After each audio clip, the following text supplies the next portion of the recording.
নারাজি জানিয়েছেন মামলার বাদী ও রাউতার বাবা মোহাম্মদ আতিফ। আমরা নারাজি দিচ্ছি with the report of the Australian professor of forensic pathology, যে তাদের মতামত হলো যে এটা মার্ডার। রাষ্ট্রপক্ষের সহকারী কৌঁসুলি জানান, প্রতিবেদনের বিরুদ্ধে নারাজি থাকায় তা এখনও আমলে নেননি আদালত। আগামী 28 নভেম্বর দেওয়া হয়েছে নারাজি শুনানির তারিখ।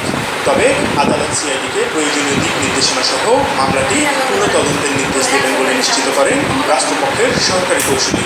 যে সিআইডি বিভাগ আছে সেই সিআইডি বিভাগকে প্রেরণ করা হয়েছে আর কি, এটা আমি নিশ্চিত আর কি যে সিআইডি আবার পুনরায় এই মামলাটা আবার রিভিউ করবে, রিভিউ তদন্ত করবে, পুনরায় একেবারে প্রথম থেকে শুরু করবেন ওনারা তদন্ত।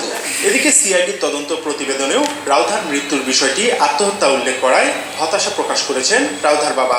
By visiting the crime scene, and the CID chief was also there, and by inspecting the crime scene and other circumstantial evidences, he himself was telling to the college authorities, to the principal even, that this girl did not commit suicide, she was murdered here. সর্বোপরি আবারও মেয়ের মৃত্যু ও হত্যাকাণ্ড দাবি করে সুষ্ঠু তদন্ত ও দোষীদের দৃষ্টান্তমূলক শাস্তি দাবি করলেন মোহাম্মদ আতিফ।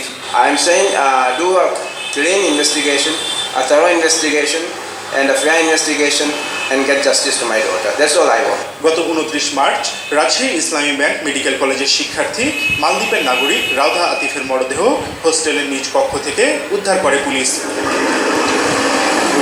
রাশিদুল হক রুশো, 71, রাজশাহী।